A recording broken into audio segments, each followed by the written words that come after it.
Welcome to Evergreen Speedway's Home Track Heroes on Seattle 11.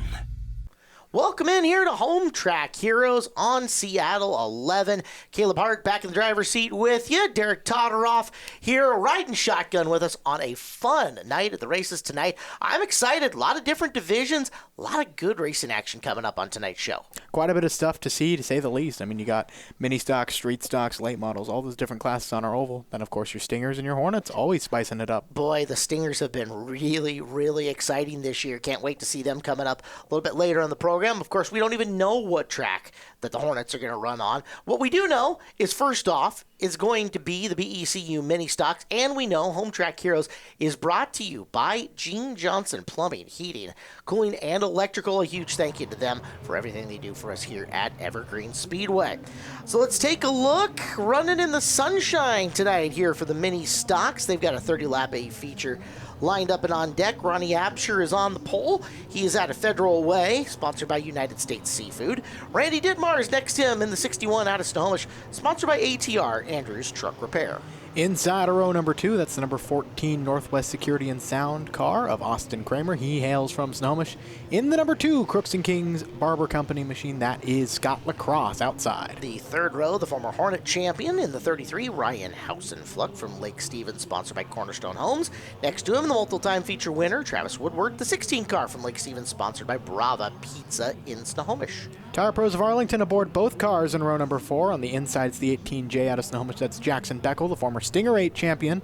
And on the outside, in the number 81 out of Lake Stevens, that is Bobby Fisher. This is a pretty incredible row number 5. Jimmy Absher, the wild man on the inside from Marysville, NPM Welding and Fabrication. And Justin Brave, feature-winning machine, the 21J out of Monroe, the J2 Racing Parts car. Final 3 cars in the inside of the next row, PRCBD number 18 out of Snohomish, that's Paisley Bender. Out of Eatonville, sponsored by Custom Woodcraft, the number 92 is Ashley Rasmussen.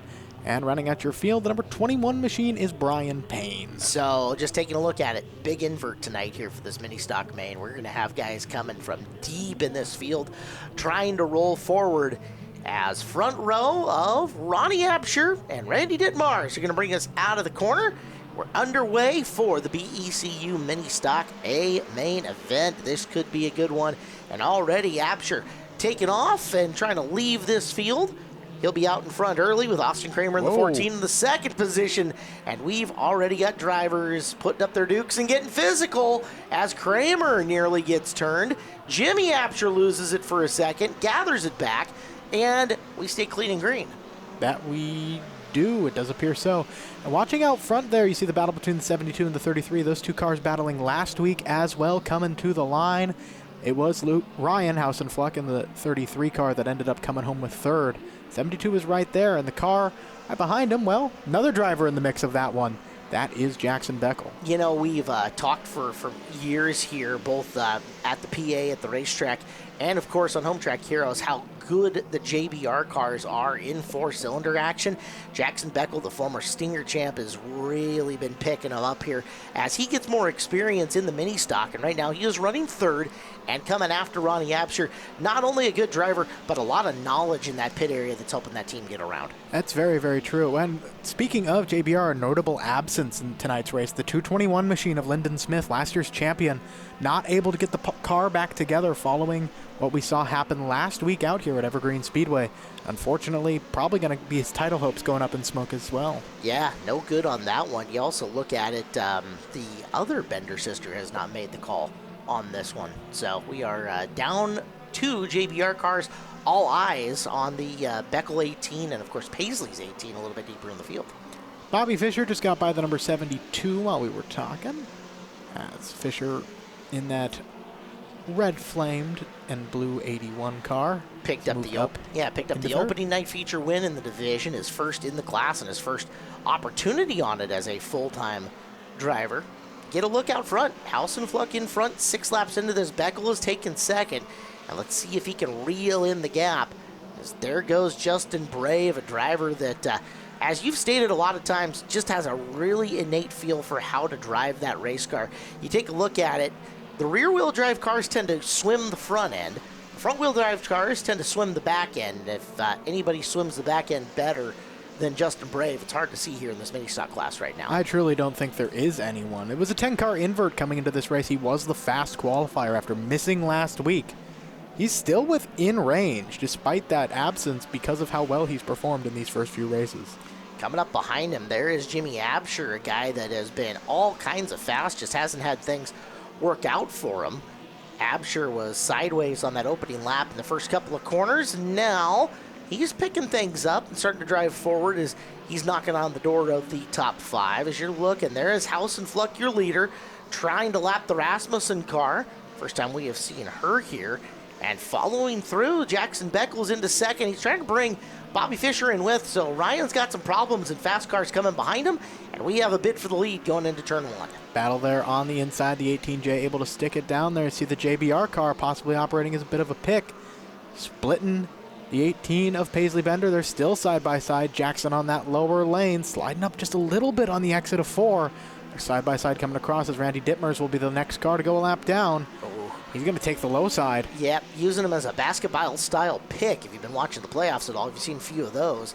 As up and around goes House and Fluck, and that's going to hold on to that top spot for another lap and allow him to get back down on the racetrack. So, Ryan, good move, strategic in traffic, but he opens the low groove just enough again going into 1, and Beckel is there to take it from him if he can get there down the back straightaway. Jackson putting the nose in the right place, just smart and where he's positioning the car and able to take it around the track. You see Bobby Fischer waiting, though, waiting for an opportunity. He doesn't know who is going to come out on top, whoever doesn't. Well, they're under fire from the 81. Well, so far so good. It looked like Beckel was taking the lead, but Jimmy Absher, problems on the 26, and it sounds like, looks like you have got Rasmussen's 92 and the 72 of Ronnie Absher involved as well. So we've got some chaos and cars spread across all the place. Let's take a look at how this happened, as there's Ronnie Absher all by himself, and wow, goes plowing through some poor innocent Uke tires there in the back straightaway. It looks like he gets into Austin Kramer on the exit of 2, trying to save it, but unfortunately gets the car into the grass and can't control it from there. What happened on the front stretch? Here we are with Jimmy Absher. Oh, the 92 machine getting loose off the corner. Absher spins trying to avoid. Did a good job not collecting up with Ashley, and now we're going to see how Rasmussen ended up.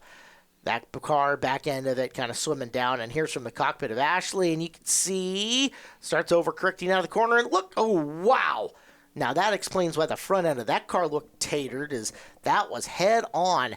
Here's from the side impact here, and watch your driver, and this is the benefit of good safety gear as she stays stuck in that seat and already moving around within the cockpit as the safety gear gets into her. So, 3-pronged accident in 2 different corners and a lot of carnage. However, this is going to bunch the field back up, and we'll see how they all sort out as we get back to BECU Mini Stock main event action. It will be side by side.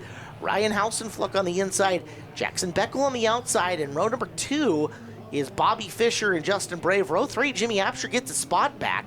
Austin Kramer going to be next to him as we go back to green. Yeah, hearing word from the officials' tower that caution thrown for the 72, not for the 26, and therefore Jimmy going to get his spot back as we go green to turn number 1. The 18J running up on that higher side, trying to make it work as Justin Brave has gotten around Bobby Fischer. He's flying up the high side, but here comes Jimmy Absher on the inside of Bobby Fischer. Oh yeah, Absher shoots the gap on the bottom of Fischer as Beckel takes the lead, and there goes Brave. A look to the inside, trying to bring Absher with him. So House and Fluck might be in big trouble here. He's already ceded the lead, and they might be trying to freight him. They're 3 wide as Absher had a gap going into 3, and he has got at least the spot from Brave, and he's got it from Ryan as well. What a move from Jimmy. Such a great move there. Bold as well, just throwing the car right where he knew it could go. And the composure and skill of an experienced driver able to grab him the position. As here goes Bobby Fischer trying the same thing. Wow, Justin leaving that lower lane just open enough, and Fischer couldn't quite stuff his way through it, but he's got a nice run going into turn number 1. See if he can make the pass, as Brave has just been, I'm going to say middle low, and unfortunately that's left low open too much for fast guys behind him. Fischer now into the top 3 as you see him run on the rumble strips coming off of 4. And interesting to see, but now that he's got full freedom on where he goes, is whoa, Jimmy Absher pulling off. Wow. The 26 car taking just the straight line off onto the 5/8 oval. that appears to be the end of Jimmy Absher's night. Must have felt something mechanical going on. So Absher, all the speed in the world, but race car does him no favors. The Gremlins jump up and bite again as we're over halfway, 17 down, 13 to go. It's now the Jackson Beckel show with Fisher and Brave, two feature winners on the year in behind him, trying to run him down. The two feature winners on the year. The only two drivers to take home a win so far this season. Fisher is doing a good job here holding that lower lane, but you see him exiting off real high. He's getting higher earlier than a lot of the other drivers. Looks like he's maybe flattening it out when he comes through the apex of the corner. Did you see how hard he had that steering wheel cranked over all the way still onto the back straightaway? That car is a smidge tight at minimum right now, as due to the fact you see him having to turn it for so long to get the thing all the way around, and that's going to scrub some speed for him. We'll see how much of a factor that plays here in the final 10. Look how wide he's getting around that corner. Justin Brave's going to have a shot here, but at the same time, Fisher's still fast. He is closing the gap on Beckel, even though that car has got a push to it. Just look at how differently these two cars, all three of these cars actually, handle this corner. See, Brave enters a little bit higher than both of them, but keeps it grounded much longer on the inside line, rolling through the corner easier, while Fisher, a little bit more high entrance and then exits way higher off through the corner. Now Brave might have a shot lined up on him. With the tight race car and the, I'm going to say, understeer conditions that Fisher's fighting right now, it changes the way he has to enter the corners. He can't depend on starting high and kind of diving down, opening his entrance up. He's got to get as low as he can and hope that car gets all the way around by the time he gets out of the corner and down the back straightaway. Otherwise, that spot would have been Brave's laps ago. Now Beckel is still in striking distance for the top three. Jackson Beckel, Bobby Fisher, Justin Brave. This is getting awfully good, and time on Beckel's side as of right now as we get the bid for second. And as they go side by side, you're happy if you're Beckel right now. Those two cars may be very, very good individually, but side by side, they're taking speed off of one another. It's Brave trying to hold that inside line, force Fisher to stick high, and he is almost clear on the exit of 2, but the straight line speed of the 81 so much better than the J21. You're spot on there. The longer those two race, the better it is for Jackson Beckel. However, Beckel is not able to expand this lead as those cars are racing together, so you wonder if Beckel is fighting some car fate on him, as that car just not getting away from second and third to the point where Fisher has now gotten second back from Brave as we're down to just a fingerful of laps to go. 4 laps remaining as they exit turn number 2. Beckel's got to keep hoping that those two go side by side here at the end. So much more straight line speed for Bobby Fischer, but he's unable to get low because of the way that the J21 is running. Whoa, fire pouring out of the front of the 2. Oh no, Scott Lacrosse. That thing in fuego as he goes into the corner.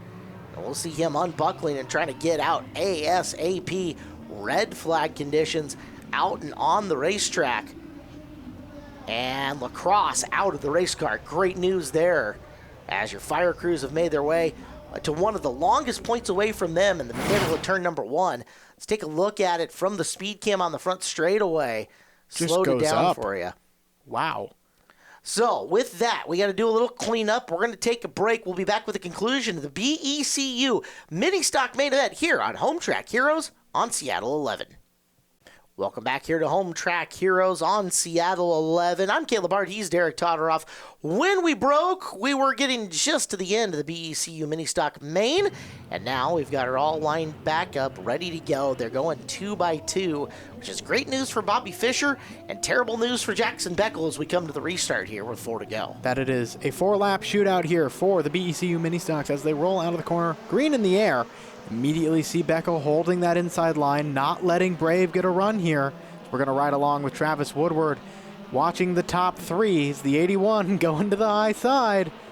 What are you doing if you're Justin Brave? You know you can run with the 81 at the very least. You're doing this right here. Opportunity pops, and we're going to go 3 wide, getting into 1. If Brave can get the nose stuck in there just a little bit more. 3 wide out of 2. Everything opens up. The Red Sea parts for Justin Brave, but he's not all the way through yet.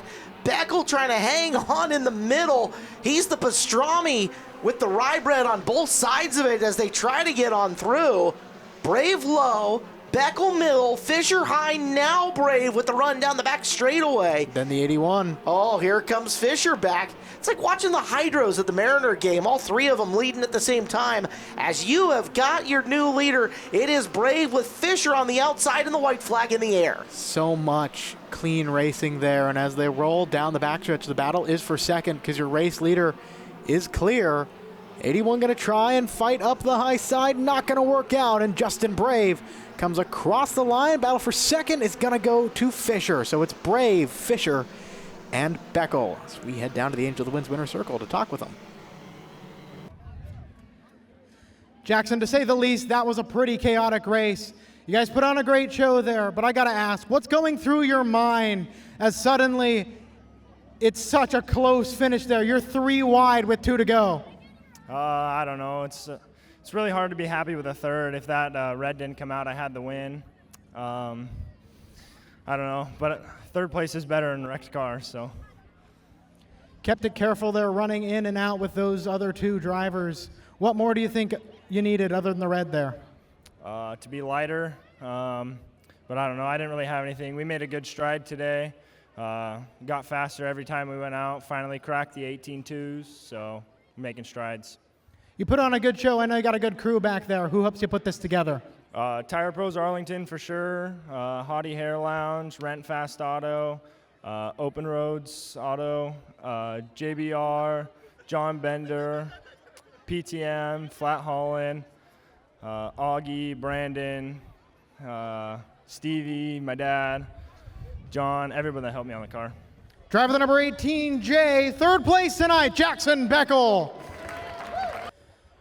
All right, Bobby, first question I got to ask, what happened there to you in the heat race?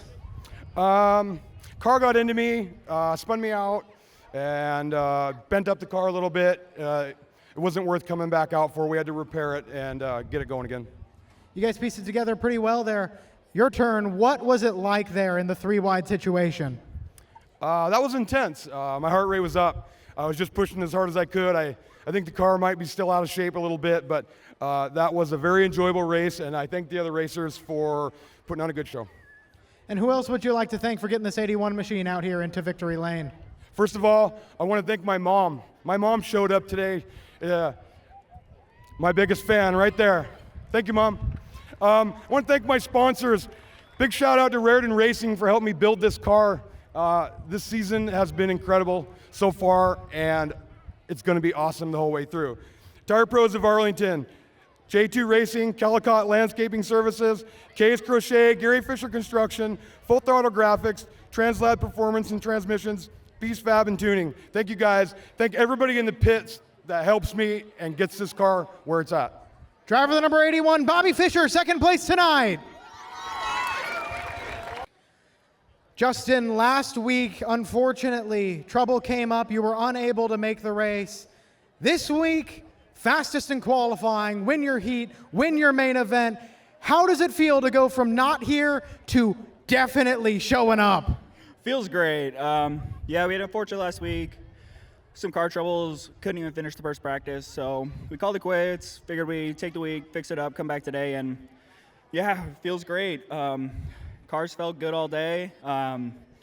Practice was good, qualifying was good. Race was pretty good. I was having some trouble in Cola in corners. I definitely got a little lucky with that red flag because Jackson was absolutely gone. There was no catching him, but restart was wild, but both Bobby and Jackson are great drivers, great competition. Love driving with them, and yeah, it was a hell of a race. It was a lot of fun. What gave you the confidence there with only a few to go to show up and just throw the car there on the inside line, making it 3 wide? Yeah, I knew I could hold them in the corners. That's where my car excels. Struggle a little more straights, but the corners are where I like it, and I saw Jackson go up a little bit and took the shot, went underneath, and just prayed and held on to it, and thankfully it worked. Hold on to it, you did. Race winner tonight, who helped you do that? Couldn't do this without J2 Racing, Central Welding, Pace Engineering, Craig Rose Race Shop, Eden Gate Farm, And, of course, my loving mom and dad for all the love and support they give me. And shout out to my brother for coming out to help. Thank you. Your race winner tonight, driver of the J21, Justin Brave. Well, that was a really cool A feature, Derek. Great finish to that one, as we're getting accustomed to across all divisions here at Evergreen Speedway. Time to move on. Tire Pro Street Stocks are coming up here on Home Track Heroes. Of course, our program brought to you by Gene Johnson, Plumbing, Heating, Cooling, and Electrical. Tire Pro Street Stocks on the track for 30 laps. Brent Roars, 15, is on the pole from Langley, BC in the Harding Motorsports car. Jeff Watson next to him in the 51 out of Marysville. SCE, Snohomish County Trucking and Excavating, his sponsor. Jason at Stingray Auto Repair of Redmond brings us the 03 out of Redmond of Blaine Fagerly. And Millburg brings us the 69 out of Monroe. That's Austin Camp. Row number 3, Jesse Jensen in the 3 car out of Snohomish Tire Pros of Arlington. And Steve Potasic, the former Trek champion and feature winner of the year, the 06, sponsored by Lang Auto Sports. Trademark RCS aboard the longtime feature here at Evergreen Speedway, the number 85 of Jim Fody. He'll be alongside the Central Welding 22 out of Tulalip of Kenny Erickson. 5th row is Jerry Helm. He's from Green Bank and he's sponsored by Tiger Construction. And the 14 of Chase Jones from Duval is sponsored by Whisper Cool.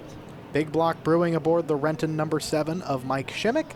And then the Ad Taxi 96 out of Lake Stevens is Tyler Hill. Row behind them, Brian Thornborough out of Arlington, the Omni Contracting Solutions car. Stuart Harding, the familiar Harding 39 out there from Langley, BC in the Harding Motorsports car. And Adam Manis, Sound Remodel and Construction from Marysville in car number 75. Nice field. Once again, 15 Tire Pros Street Stocks ready to go. And they are stacked up 2 by 2. All of your feature winners on the year are in row 3. All 2 of them. Very similar situation to what we saw earlier on in our mini stock main. Is rolling out at turn number 4. It will be Brent Rohr leading him to the green. But up on the high side, the 51 of Jeff Watson getting a solid run here into turn number 1. The 51 Camaro, and whoa, lots of stack up there. Look out. Yeah, Austin Kemp somehow got through as he was a little bit wiggly. Watson spent a lot of time up at the front of the field already here in the season. He's put a lot of laps led in the bank for the 51 as he will get the first lap. And look out, Jim Fody, all kinds of sideways. And Shimmick gets the wrong piece of that in the 7 car. He will drive away. And we are now under caution. Took a second.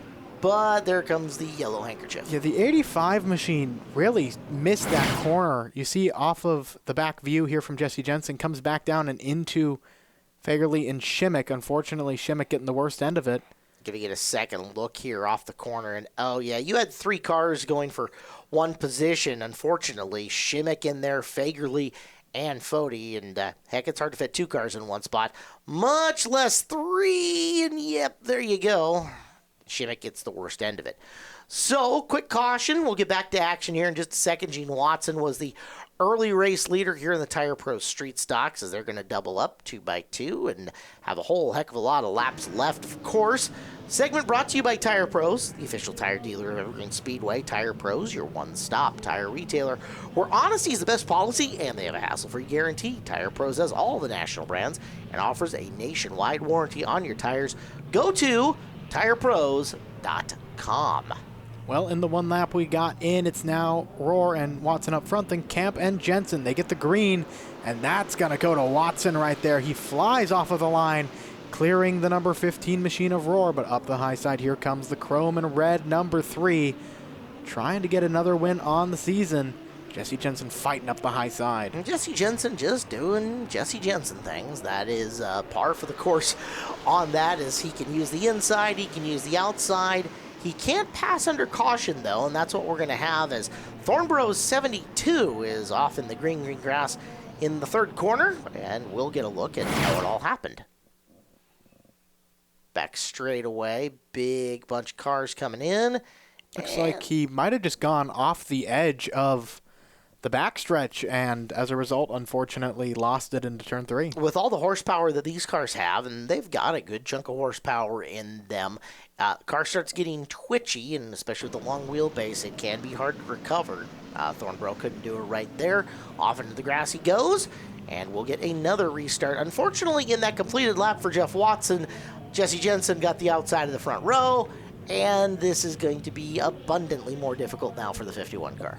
Yeah, that 3-car gets real good jumps on these restarts. He may not be able to pass under caution, but he can certainly pass after them. So they roll out of 4 once again. Watson, Jensen, your front row now.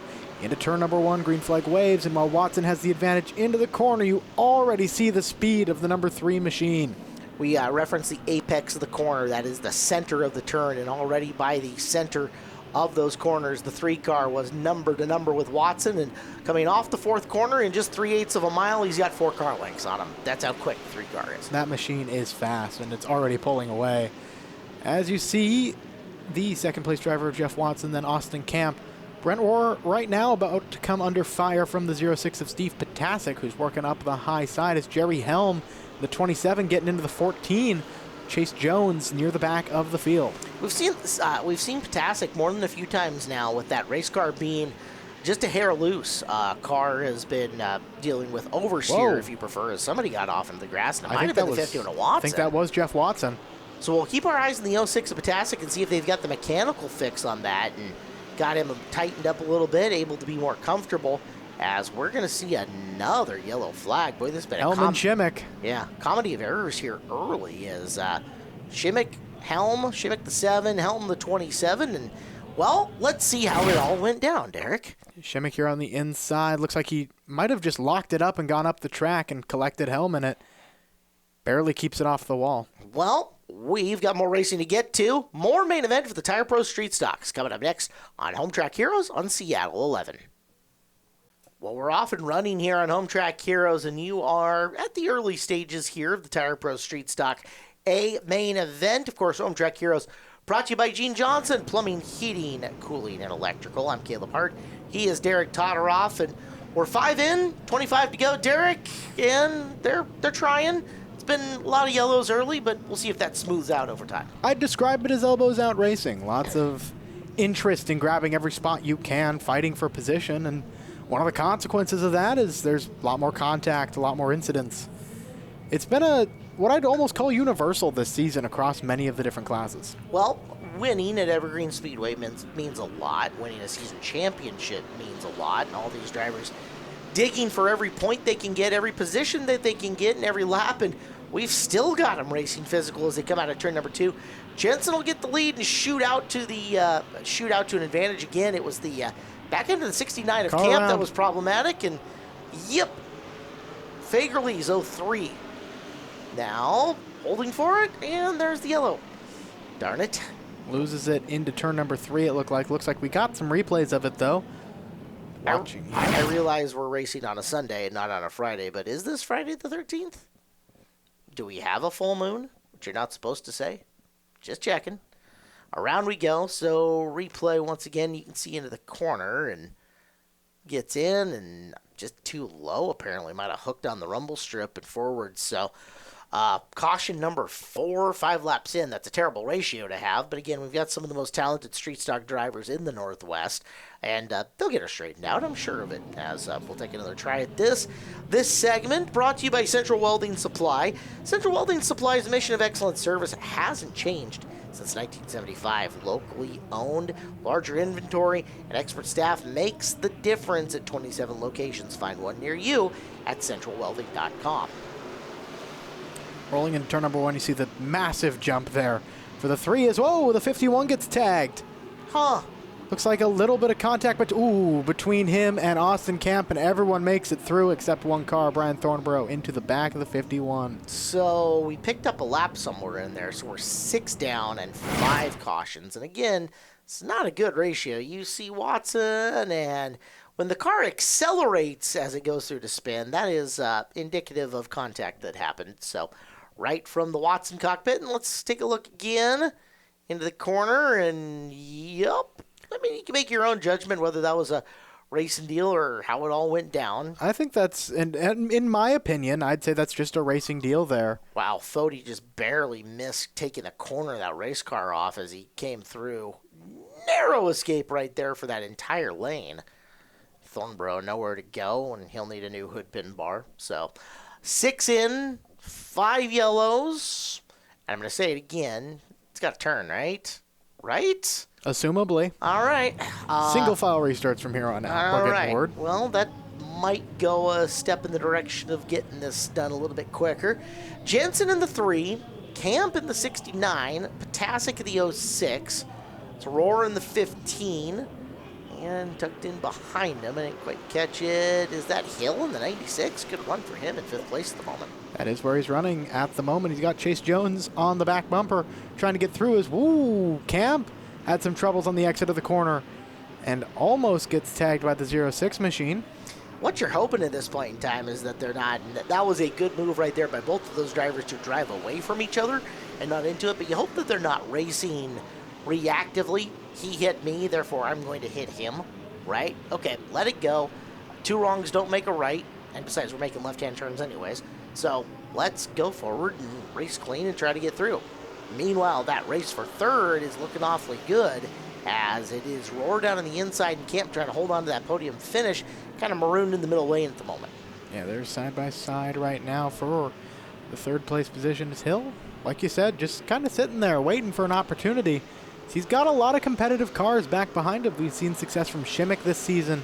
Fagerly has had a great show in previous years. Just a lot of interesting drivers in different positions right now. Not drivers you'd expect typically. Roar here on the podium position. So out front on the left-hand screen, you got to look at Jesse Jensen from the in-car of Austin Camp. You can see him flashing in and out of the sunlight and trying to catch Brent Roar. Roar, who took 3rd place away from him a couple of laps ago, is looking to stretch and add some pad between himself and Camp as, boy, that sunlight through 4.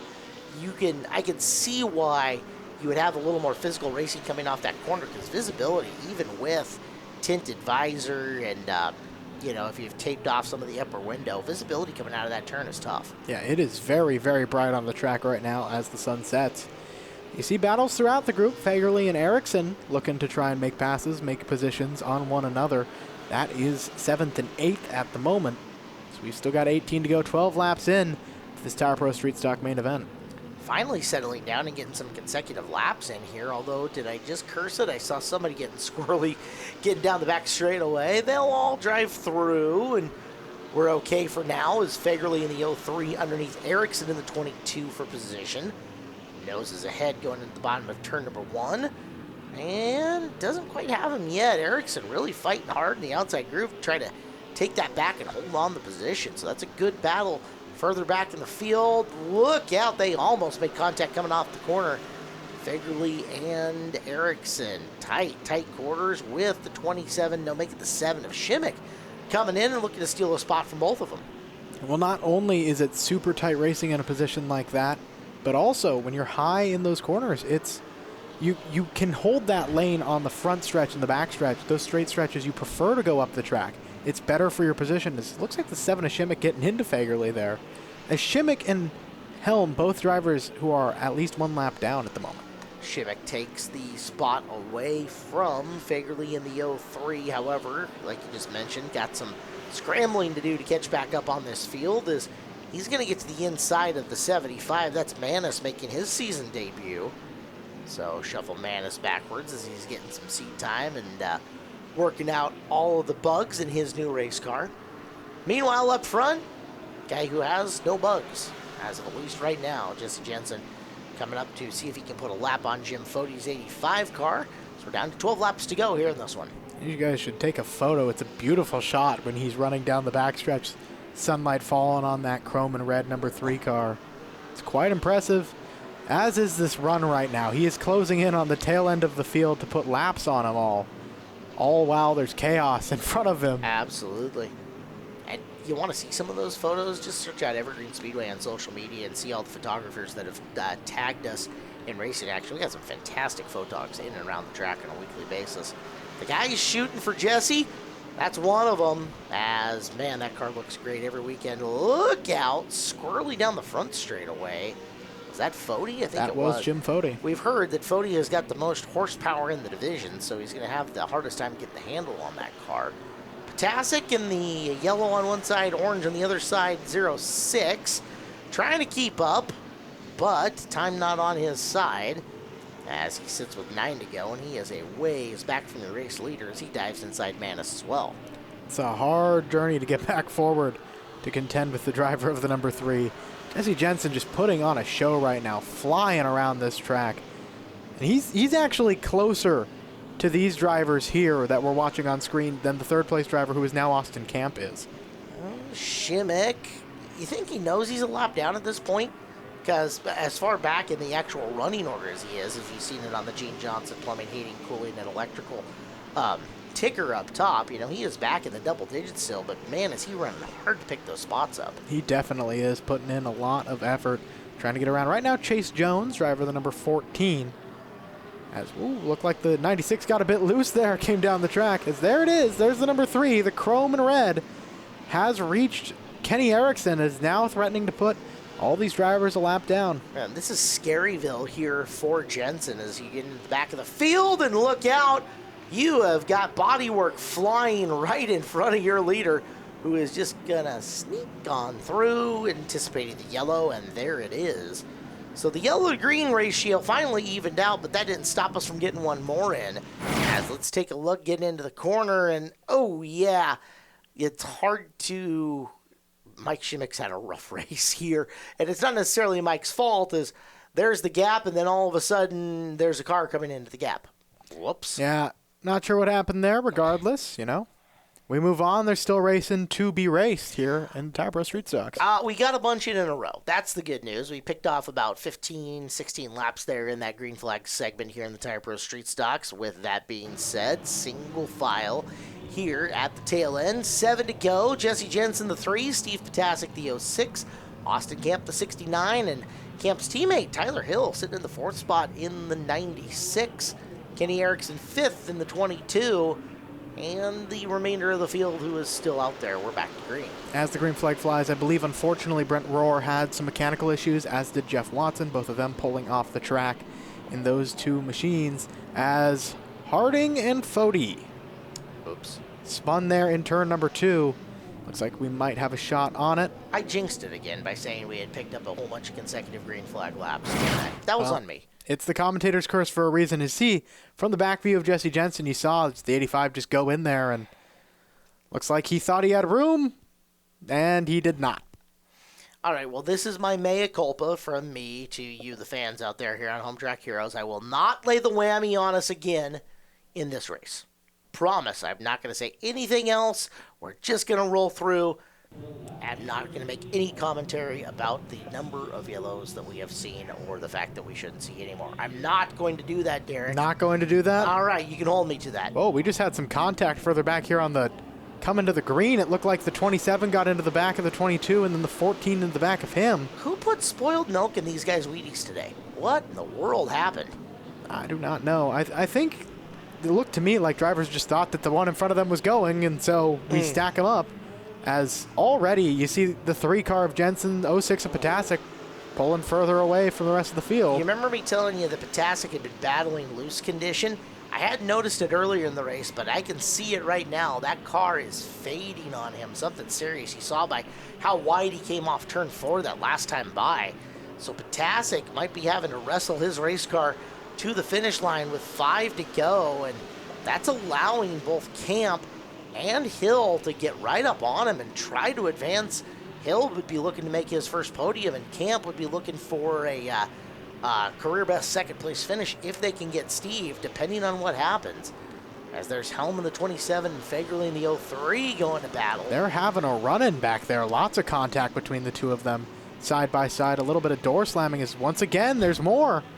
We're going to have to put all these drivers in timeout. As Austin Camp making the pass for second in the meantime. Nice run by Camp. He has got second place. Potasic shuffles to third. And 4th and 5th are right there in on him as well. In Hill and Erickson having a good run here late. As we're down to 3 to go. And 3rd place is in danger here in the late stages. Yes, it is right now. Both Hill and Erickson have had fast cars. Just got to be patient. You got to wait to make your move. You can't make a move too early, get too confident, or that happens right there. Yeah. Well, that's if you ever wondered how mini street stocks are made, that's kind of an example of it. As Erickson right front, all up on the left rear of the 96 of Hill going into the corner, and There was just a little bit of a gap, but there wasn't enough to fit 2 race cars in it, and there's the caution flag. So this race, yeah, we're going to come back and we'll have more racing. Sounds like a good plan. You're watching Home Track Heroes here on Seattle 11. Well, we've got a bit of a marathon going on here in the Tire Pro Street Stock main event, but we are down into the final little bit of laps here on Home Track Heroes. Home Track Heroes is brought to you by Gene Johnson, Plumbing, Heating, Cooling, and Electrical. He is Derek Todoroff. My name is Caleb Hart. We are single file for these restarts. The 3-car leading with 3 laps to go. That's Jesse Jensen, Austin Camp, and Steve Potasic right in behind him as we are back to green, Derek. They're all real close together as they come around the corner, get the green flag in the air. Jensen is just pulling away from the rest of the field. He's been in the absolute safest position this whole time. Other than one double file restart where he was on the outside lane, he has been long gone here for a while. Part of the secret of successful racing is just stay out of trouble. Yeah. Well, do finish first. First, you must finish. Check that box off for the race car metaphor of the night, right? As Potasic and jump into the inside. Nice move, Chase Jones. We had seen Potasic getting loose. There's Helm barreling to the inside as well. And Helm, gets into him. It's a love tap. Jones just squirrely enough. Helm goes by. There's Harding getting into the picture as well. Helm is a lap down. So Helm's not third. Jensen, Checkered flag. Jensen takes the checkered camp, and then that is Jones, not Helm, because Helm is a lap down. That is Chase Jones in the number 14. All right. Well, first time I remember Chase Jones making podium here at Evergreen Speedway, at least in the street stock division. So kudos to him. Austin Camp, second place. You can see the emotion from him as he got the head nod going, gets the knuckles from part of the crew. And there's Chase, a little celebrating going on as he ran a awesome race there. Jesse Jensen, despite one DNF, has got a whole pile of wins and, just keeps piling on points. And let's talk to your top 3 of the Angel of the Winds Casino Resort podium. There. Yeah. Chase, I know you're happy to be up here, your first time, your rookie season. How does it feel to come home third place tonight? I never could have imagined this would happen. I'm so stoked. This is such a great result. There's a lot more I wish I could ask you. Unfortunately, we're a little crunched for time. Who helps you get this number 14 car out here? What was that? Who helps you get the 14 out here? Oh, my whole family, physio care, physical therapy, Whisper Cool. I want to thank Rick and Colin and Dirk for helping me get here and everyone in the pits to help me. Yeah. Driver the number 14, third place tonight. That is Chase Jones. All right, Austin, simple, easy question for you. What is it like to go from putting the nose up on the tire barrier last week, or 2 weeks ago now, to coming home second place tonight? Man, I tell you, it was a ton of work in the last couple of weeks. Couldn't have done it without everybody that helped me, whether it was Dirk, Jesse, Steve, all these guys, man. Everyone wants to help, so shout out to those guys. Milberg, Avocannon Real Estate, Ad Taxi, all those guys have been there and support me all the way, man. Thank you so much. It's awesome to see you up here on the podium. Driver the number 69, second place tonight, Austin Camp. Car built like a rocket there, Jesse. You have flown around this track time and time again. Doing a great job week in, week out. What is the secret to that car? Just keep working on it. No matter how fast we get, we still keep trying to find speed. Rob and the boys, that's the best it's ever been was tonight. That thing was flawless. I barely had to drive the thing, and that's no joke. I mean, set the wheel, getting in, and just slow on the throttle again. It was a blast to drive. It was super good. Could have fooled us that it was so easy. Now, who helps you get that number 3 car here to victory lane? Oh man, the Payton family. Obviously, without them, we are not here. Their whole family is just a huge supporter of everything we do every race day. I can't thank Peyton and Parker enough for just being my number 1 fans. Tire Pros, obviously. Without them, we don't have tires on the car. So if anybody needs help in the north end and you need your car aligned, wheels, anything, go to Tire Pros. Give them a shot. They're great people, and they'll treat you right. Yeah, and my wife and daughter for letting me come race tonight. They're over in Moses Lake doing some racing of their own with their horses, and they gave me their blessing to come over and have some fun. Driver the number 3, your race winner tonight. Give it up for Jesse Jensen. You figured Jesse would have his trophy to flag hands correct by now. He wins enough of them, right? Yeah, you would assume so, but it's, as someone up there on the podium sometimes, it's not easy. You're balancing 3 different things you're holding. Right. He's also excited because winning races at Evergreen Speedway is a big deal. PRCBD Hornets are on the racetrack and ready to go as they're circling in and about. They got 30 laps. And the front row is Chuck Fisher and Donna Gillespie, the 06 and the 024, respectively, from Arlington and Salem, Oregon. Inside of the next row, the number 15 handy in the Valley is Matt Snyder. He's out of Snohomish. True Line Wheel and Frame of Seattle sponsors the Snohomish Native 101 of Brian McNamara. Third row is Tegan Bjornson out of Arlington in the Misfit Motorsports 59, and the 25 is Stephen Dodson from Arlington in the Homeland Security car. The black and red number 19 machine is Scarlett Fisher. She hails from Marysville. 77 out of Everett, sponsored by Turbo Espresso, is Christian Miller. Row number 5, the 03 of Lucas Housenfluck from Lake Stevens in the Cornerstone Homes car. Next to him, 17S of Gino Solomon from North Bend in the Valley Asphalt machine. The 00 out of Everett, sponsored by Exterior Wall Systems, that's Dan Miller. The 20 out of Gold Bar, sponsored by DL Enterprises, is Riley Rudell. Tuck the row in behind him for the 022 of Michael Turner from Salem, Oregon, and the 23 of Tammy White out of Cedar Woolley. The gutter installer out of Marysville, the 21L, is Dustin Lytle. Then out of Marysville as well, the G2 is Brad Gruel. Row behind them, Diesel Snyder, car number 717 from Cle Elum, sponsored by Valley Asphalt. And the defending champion in the one car, Zach Bristol from Snohomish, the Hibbs Automotive sponsored machine. The 08 is sponsored by Snow Valley Farms, and out of Snohomish, that's Bobby Hauk. Butch, Steve, and Zach sponsor the 86 out of Arlington of David Dixon. The 67 machine is Zachary Dixon. Them fighting Dixons at the back of the field. Cannot confirm that they actually fight, my bad. All right, we're ready to go. 30 times around, we're back on the traditional road course for the Hornets here tonight at Evergreen Speedway. And from the front row, Chuck Fisher and Donna Gillespie lead them down. We are officially underway for our 4-cylinder basic race car division. And Fisher is clean into the first turn as, a little bit of contact there between the 15 and the 024. So we keep on going here. It is the 06 machine of Fisher, then the 15 of Snyder, 024 of Gillespie leading right now. Yeah, definitely physical racing there in the very first, and Matt Snyder not wasting his time getting to the inside of Fisher. It'll be Snyder in the 15 car, taking the early advantage. He cruises into the intersection, and you can see those cars transferring weight, coming off a sharp left to a subtle right to a big pinpoint left-hand turn. Right around the tip of that thing they go, and it's a lot of weight transfer in a big hurry. Typically, the drivers keep up the most speed through there do the best. Exactly. So watching Snyder in and through, he's completed 2 laps, and with the massive invert on this field, we're going to be watching the back of the pack because you got some fast race cars through there that tend to pick off a lot early. Dan Miller has been a feature winner here on Home Track Heroes, and already in behind Dan, the one car of Zach Bristol was moving on up as we're going to go back to the front of the field. Yeah, it was an 18-car invert for this one. Ooh. Your fast qualifier was Zach Bristol, followed by Diesel Snyder. Both of them have been real competitive this year, hoping to see what they could do for the course of this race. Sure feels like just a matter of time before we see Diesel at the top of the podium, right?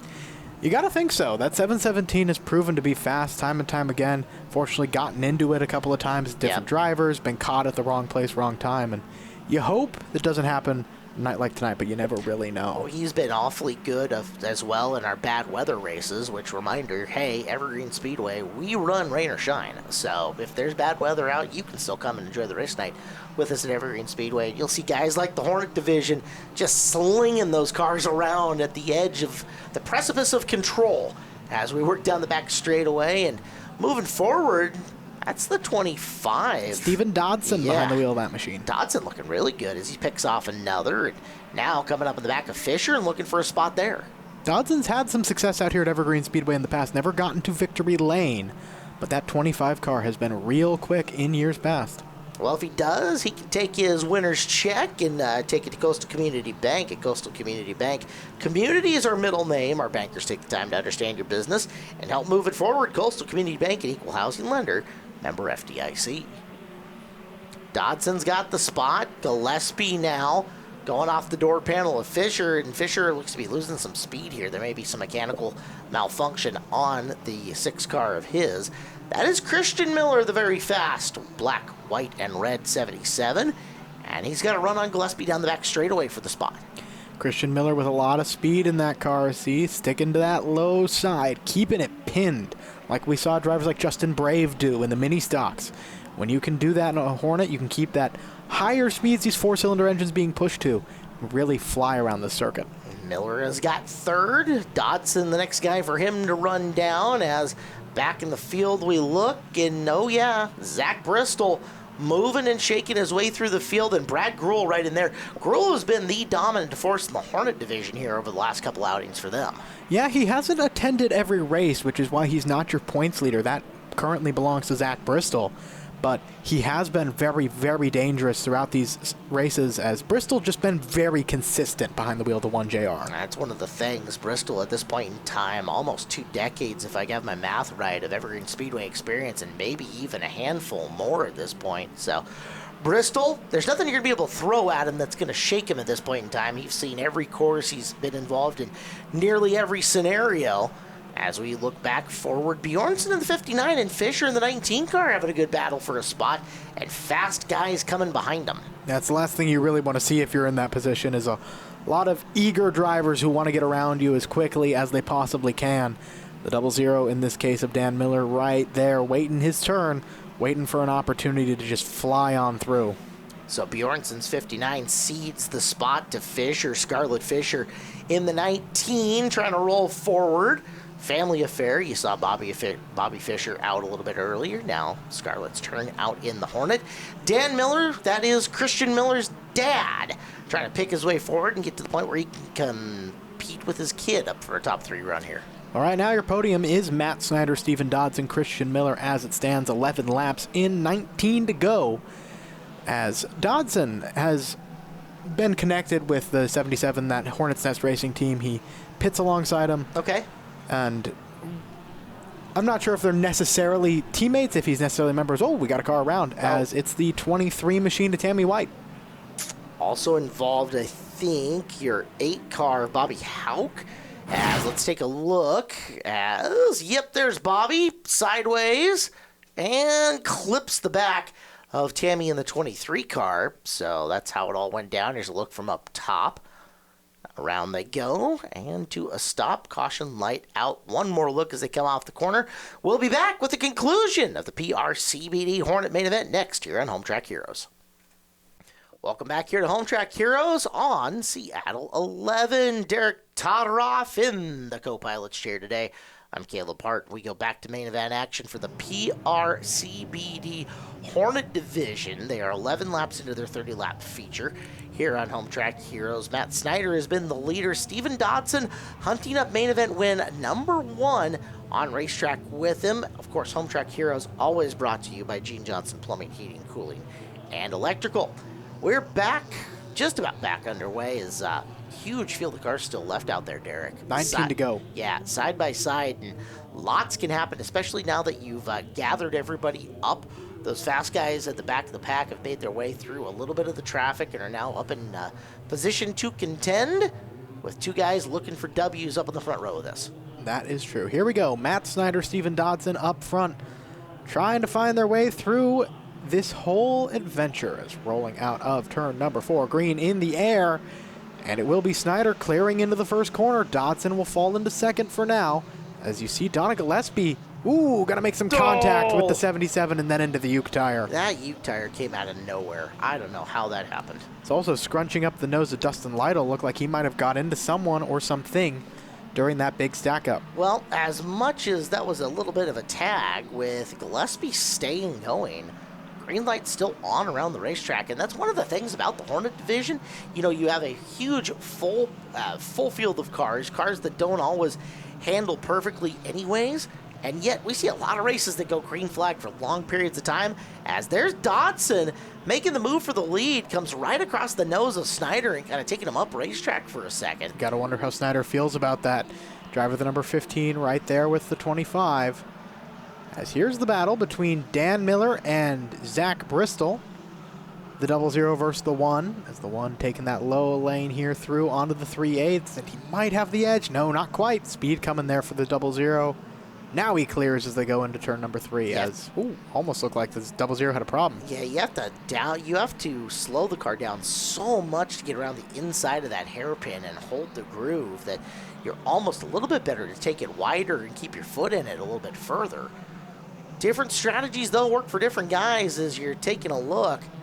As Miller up ahead of the kid, the 77 car of Christian, and back a spot. We look back forward in the field now. Is that Zach Bristol going for second, with Matt Snyder trying to hold him off and pushing him wide down the front straightaway? That it is Bristol trying to find his way up and through. He would like to take the race to Steven Dodson, have the two of them fight for it. See the 15 holding that low groove, forcing the 1 high. But like you talked about, straight line speed going to come up much more in the favor of whoever is on the top side. You can almost, depending on when you get into that corner, run downhill just a little bit as you come off the turn if you're up on that extreme high side. Bristol uses it to his advantage and opens up the gap between him and Snyder in third. So over halfway, 16 down, 14 to go. Dodson, Bristol, and Snyder here in our segment brought to you by Gene Johnson Plumbing, Heating, Cooling, and Electrical, your one-stop destination for all your home service needs. Whether it's fixing a leaky faucet, keeping your home cool or cozy, or ensuring your electrical systems are running smoothly, Gene Johnson says, we're on it. Steven Dodson continuing to lead, Zach Bristol in second. Snyder about to come under fire from both Millers, as meanwhile, it is Diesel Snyder in the 717 fighting right now with the G2 of Brad Gruhl. A little bit of bits of contact maybe between the two of them, as Gruhl going to poke out ahead and in front of him. Gruhl again been very strong here recently and looking to continue that run as he is bordering your top 5, trying to push his way into there as laps getting a little more scarce. For third, Matt Snyder in the 15, Dan Miller the 00, his kid Christian Miller in the 77.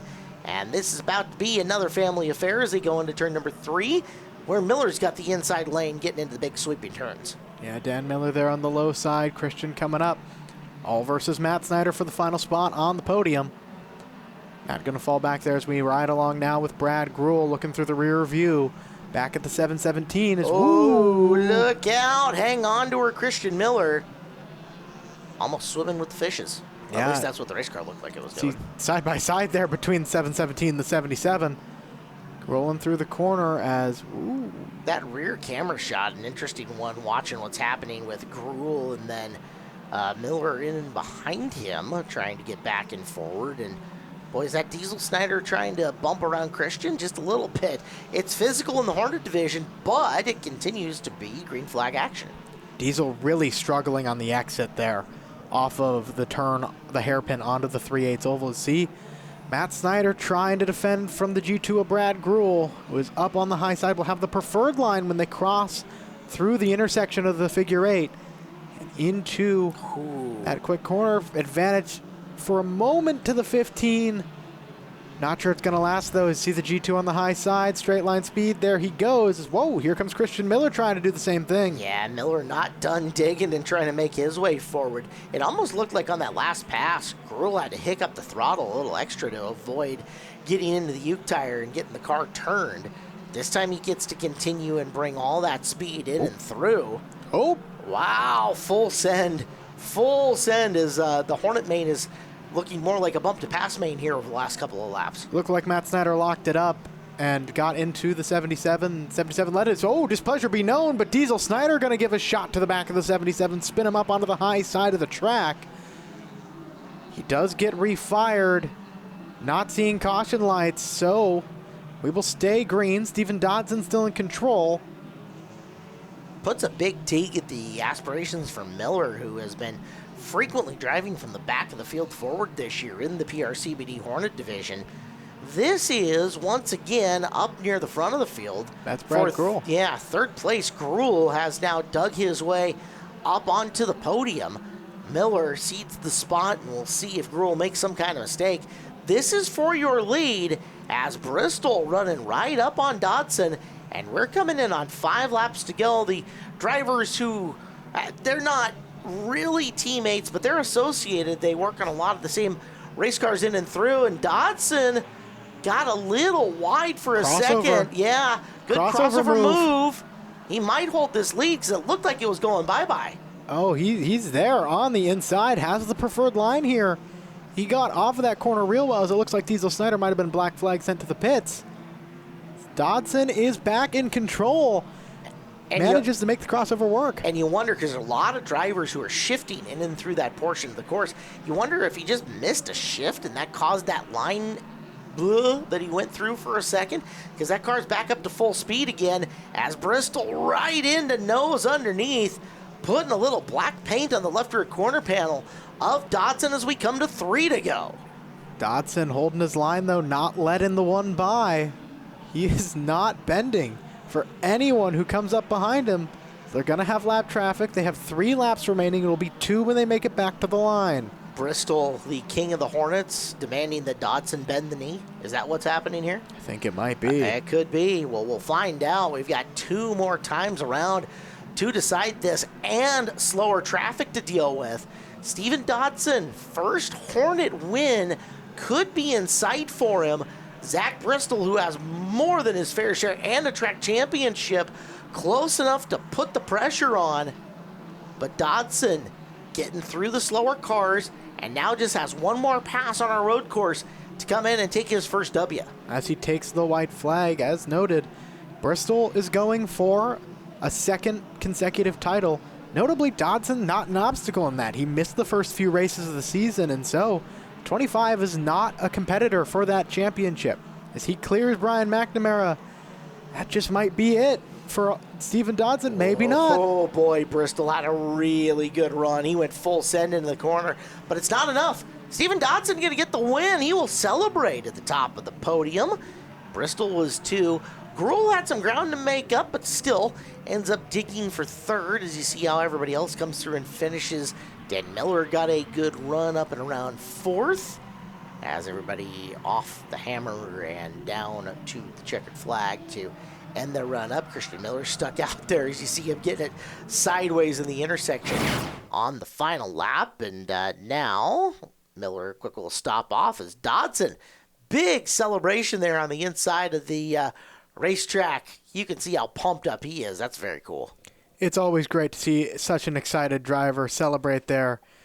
And the 25 of Dodson deserves it. I mean, a great race there. The crossover move was amazing to hold off Zach Bristol, and they embrace their first and second. Such a good one. Look at him hug it out. That's fantastic.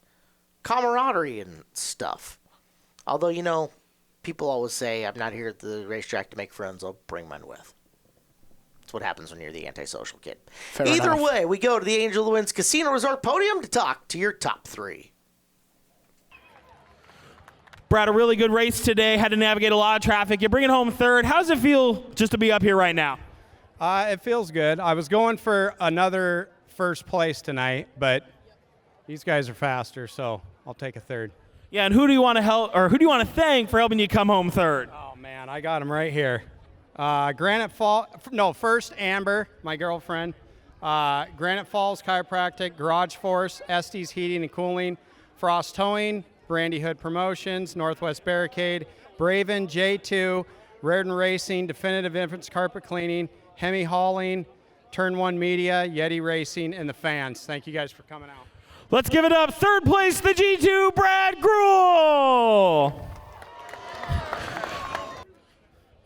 Zach, when we talked earlier, you said your goal this year was consistency. You find yourself back up on the podium again. How good does it feel to be up here right now? It feels awesome when you're starting at the back of 18th, 20th, full inverts every single night. It's a long ways up there, but you always you're very grateful when you get up here no matter what.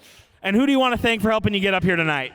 Tom and Candy Hibbs, whatnot. They own the car. They keep it running for me. Hibbs Automotive, Bennett Design Construction, Tons Peterson LLC, Gourmet Latte, my beautiful girlfriend Sarah, and Jenny's over there. We got the junior on the side. That's for my buddy Beaners. As always, this one's for him. Awesome. Let's give it up for second place, Zach Bristol. Steven, I just have 2 words for you. Victory lane. How do you feel right now? This is my first win here at Evergreen Speedway. It feels so special. I knew that one of my buddies there, Zach, was going to be coming. He is so fast. He is so hard to keep behind me, so I just couldn't be more tickled. You played defense for a lot of laps as Zach was charging hard. What do you have to do to defend another driver who's so fast? Just make my car as wide as I possibly can. You know, he got around me that one time. I knew that I had an opportunity for a crossover, so just making it wide is all I could do. And who do you want to thank for helping you get here tonight? My wife, Kimberly, first of all, she's just amazing. My best friend, Damon Claiborne, GN Northwest, Hibbs Racing, all of those guys. I'm sure there's folks that I'm leaving out. I don't have a cool card like Brad does, but that's it. Let's give it up one more time. Race winner, Steven Dodson! We are having all kinds of fun here on our Sunday night edition of Home Track Heroes Memorial Day Sunday. Hope you guys are having a great weekend. He's Derek Todoroff. I'm Caleb Hart. We go to the figure 8 track, Derek's favorite. Yeehaw! For the Buzz Inn Steakhouse Stinger 8s. Our program brought to you by Gene Johnson, Plumbing, Heating, Cooling, and Electrical. Derek, you love these guys. They're a bunch of fun, and they're fun for a reason. We got a bunch of them. They're going to go 30 times around the intersection. My passion for figure 8 racing in general is well documented. On point today will be the number 195 of Devin Jenkins out of Maltby, sponsored by Pacific Northwest Traffic Control. See that new blue scheme. And the 151 of Cody Weldon out of Arlington, sponsored by All Ply Roofing LLC. Team car to the Jenkins cars is the 8 of Jacob Funk, Mill Creek, Washington-based driver. Bill Bleem is the 16X. He's in the second row. The 46 machine is Mike Hathaway out of Marysville, sponsored by Reppin Welding and Rail. The outside of him, right? Inside of him.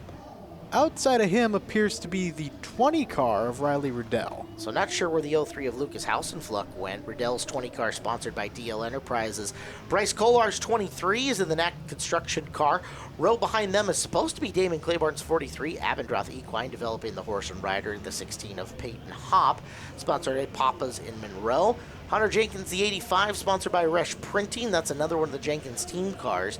Matt Somerville, the 21, Airport Welding and Muffler, with Corey Howell, the 16 XX, last car left in this field. And I do believe I spotted the 03 of Lucas Hausenfluck joining us a little late and at the back of this field in the Edwards K&S construction machine. Green in the air, as it will be the 195. Almost clear. Ooh, yep, he's clear into the first corner, but everyone going to stack up behind him. Lots of contact further on back. You're 3 wide between Kolar, Hopp, and Claiborne, as those two, specifically Hopp and Kolar, your only 2 winners so far this season in this division. A kind of a recurring theme as we've seen that. Look out, Riley Riddell got the 20 car airborne for a second as we've had multiple wins in the Hornet speed. Look at the other classes we've had here on Home Track Heroes. Mini stocks, just Hathaway. 2 winners, right? Street stocks, just a couple of winners as well. So, like you said, recurring theme, not a bad thing, as that is Bleem in the 16 to the inside of the 46 of Hathaway as they battle for position on the left-hand corners or the north pole, depending on how you want to situate it. You see the 8 machine looking around on the back bumper of Weldon. He's got pressure coming from the 43 of Damon Claiborne. Claiborne there going to go to the inside of both him and Weldon. Nope, just the 8. Looks like he might have laid it on a little bit of contact there as we're watching on the right side of your screen. The All Ply Roofing LLC at gmail.com in-car camera. That's a beautiful sponsor placement for the Brandy Hood Promotions in-car shot. Thanks to Brandy for that. As well then, oh yeah, a little tap on the back of the 195 and got tapped in the process as he's going to thump up the back of, what was that? Is that the Abendroth car? That is the 43 machine of Damon Claiborne. So Claiborne is trying to work his way through as opposed to the blue on the front. He's at the blue at the tail of that, as they're going to go wide off the corner looking for room in and around, with Bleem getting involved as well. This is fun up the front of the field. Oh, tags the 195, then goes up the track with the 151, and Claiborne taking the hard right. He's done. Yeah, it looked like something on the right front of that car might have folded under itself as he went through. So, wow, Cody Weldon. There's a shot. He's in and around, facing the field, wrong direction. He'll fire it back off, and we stay green. Meanwhile, battle for the lead out in front of this. Bleem second in the 16X, trailing around Jenkins, the 195, and Riddell in the third spot. Bleem just laying on to the back of the 195. See everyone now in a train of contact. 16 trying to poke to the low lane. He's got a room. He is through and past the 195. Whoa, hard hit to the back. And it's a chain reaction. They all get out of the way. Riddell, who was in third, was almost into the lead, but Peyton Hop got inside Riddell and off the corner and into the top spot. Fourth to first in one corner. As the 195 appears to have been told, possibly black flagged and put into the infield following that stack up there. Okay. Meanwhile, Hop leads, now coming up on the back of Weldon's 151, who was in second but spun out. We saw that. And Riley Riddell going to tuck right in behind him with Somerville in the third spot. They're side by side. That's a dangerous spot to be in the intersection. Although this field, not really positioned for a lot of intersection action at the moment. You can see from that overhead shot, cool video shot, by the way, of how this field was situated on the racetrack in that position. Very tight field at the moment. You see Weldon, Riddell, and Somerville look like at the back of your screen got into it a little bit. And now the 195, Devin Jenkins, is at risk of going a lap down. He's right in front of your race leader, 16 to Peyton Hop. That is something dragging off the back of the 151. Well, we say this every time, but you anticipate physical racing in the figure 8 division here at Evergreen Speedway. It is a short, tight race course, and it is just expected that the front and rear bumper are going to get used as, sparking up a storm as well. That is what appears to be almost the entire exhaust system dragging on the ground for the 151 of Cody Weldon. We had those close-in shots there. Here is a battle between the 20 and the 21, Somerville and Riddell, as the battle for second at the moment, as Kolar also there. Bryce Kolar is number 23 in the mix. So Kolar trying to get up and make his way forward on this field, as he has got multiple feature wins on the season. A little bump there from Somerville to Riddell in the corner, and Riddell is just hoping that Peyton Hop continues to not be able to get by the 195 of Devin Jenkins, who's up in front of him. There might be the difference as, hard into each other, and then Hop takes the 195 way wide off that corner to ensure he completes the pass. Well, Bill Bleem is pulled off. Oh, no, sorry, that's Howell. 16 XX of Howell there on the outside. Howell's just watching a good race from hanging out there. Yeah, he is up there as now you see the 20 car getting held up by the 195. As Hop got by, Riddell hasn't been able to against Devin Jenkins so far. Big shot to the back of Riddell getting into the corner. Riley keeps the car settled. He's after Jenkins and trying to get around second as Kolar up on the back of Somerville looking for positioning. Riddell laid on the back bumper there of the 195, but Devin kept it under him in that black and blue It's just been one of those nights. We've had a lot of very physical racing here at Evergreen Speedway. Not even just in this division where we expected, but across the board in some of our circle track classes. As Riddell, that was the right place, right time for that little shot in the shorts to Jenkins, because it got him right as he had the wheels straightened out. I'm not so sure, because it didn't fully clear him out as Jenkins sends it in, reminds the 20 car, hey, we race physical in this class. What goes around comes around. That's right. What's good for the goose, good for the gander. As Peyton Hop taking advantage of this and just clearing out and forward, he's envisioning the victory dinner at the Buzz Inn Steakhouse tonight, because they serve hand-cut Angus steaks, breakfast all day, and mouth-watering burgers. Visit one of their 13 locations. Buzz Inn Steakhouse, proud sponsor of our Stinger 8 class. You were saying that you saw the 21 get into the 20. Somerville all over the back bumper of Riley Riddell. See him looking, just trying to find a way through and not afraid to give a shot, especially because Kolar's right behind him. And Devin Jenkins is still not leaving any of these drivers alone. No. He wants his shot to get back up and forward. And frankly, there might be some hurt feelings after the race in this one. Wouldn't be shocked. Oh, smoke coming off the 20. They're just leaning on each other. In fact, there might be something busted on the 20. Look at the way that car is leaning on the right rear right now. Something looks just a hair awry in the suspension. Now, we'll see if he can keep it up. Come into the corner again. I think it's a flat tire. It might be. As he gets, tagged in and around. And now Somerville and Kolar going through. Riddell giving it right back to him as he comes in, and he'll cede the spot to the lapped Jenkins also. Huh. Well, Trying to see what it is on that car. well, you've seen the smoke in places. Hard to completely identify the thing, but through this turn, and once again, and yeah, there is something busted. He knew it. So off track goes Riddell and ends a good run, a top 5 run for him. Well, Peyton Hopp in this time has just pulled away from Somerville and Kolar, taking full advantage of that constant battle. He's now right behind the 195 when traveling through the intersection. 1 heat race worth of distance to go, 8 laps. Indeed. Now the intersection is busy enough that your race leader is having to pedal it a little bit through there, as just looking for opportunity to get through is Peyton Hopp. With 7 to go and a lot of track position, this is up to him to manage that intersection correctly over the final handful of laps. Well, you don't have a ton of it, but you've been gifted one of the rarest luxuries in all of figure 8 racing, time. Yeah. That gap there is huge. It means you can let off a little bit, try and let a car go in front of you. You have time to make choices, to decide. You don't have to worry about the car right on your back bumper. So you see the distance between him and Matt Somerville, almost the entire length of the intersection. To the point where if Hopp is looking, and he's looking through the cars and looking at the intersection, he has seen second place coming up and through. Now, I don't know if these drivers do a lot of time trying to glance at the scoreboard to see where that second place, where that running order and where those guys are, but they could certainly get a pretty decent view of it on their way through. So if Hopp has figured that out and knows that Somerville's the second place car, he knows how much of a gap he has right now, and that knowledge all important into how you navigate the back portion of this race.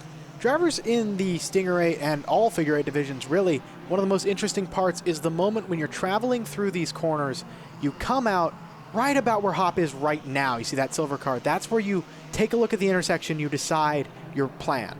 You'll see some here in the later parts of the race, some of the lap cars will swing wide, swing one direction in order to avoid. It's real, it's just moments of time. You have to make a choice as we hit 3 to go. Yeah, tenths of a second in which you have to go, okay, I'm going to dive, I'm going to run, I'm going to lift, whatever it is you decide to do.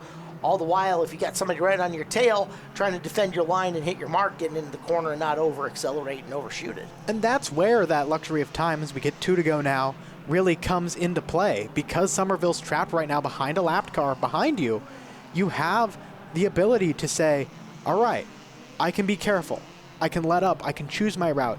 You can take some time and really just breathe, make your decisions, as here is the white flag for Peyton Hopp. Again, we're assuming that Hopp has been looking at the scoreboard and has been able to identify how far back Somerville is.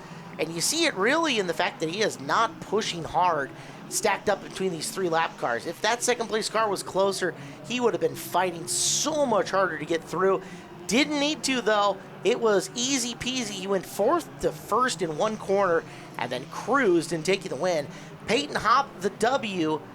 In 2nd, Matt Somerville in 3rd, Bryce Kolar. So it's going to be a very familiar podium in a lot of ways. First, we got to let these drivers come out and celebrate and, earn their flowers from the crowd as they get out of the race car. So here they come down to the front straight away. Peyton Hopp going to lay a little smoke down. Notably, this is the 2nd race for that brand new silver Mitsubishi Eclipse, a new version versus the older car, and it is its 2nd win already as he burns it down there in front of the grandstands. Yeah, beautiful. 2 for 2, an awfully good ratio. Let's see how much longer he can keep that up, as we do have some of our major figure 8 races still on the schedule coming up. Hopp is going to get up top. He's going to do the roof dance, and we'll talk to your winning 3 down on the podium right now. Bryce, an interesting race, but we're in a bit of a time crunch, unfortunately, so I'll just ask, who helps you get that number 23 car out here week after week?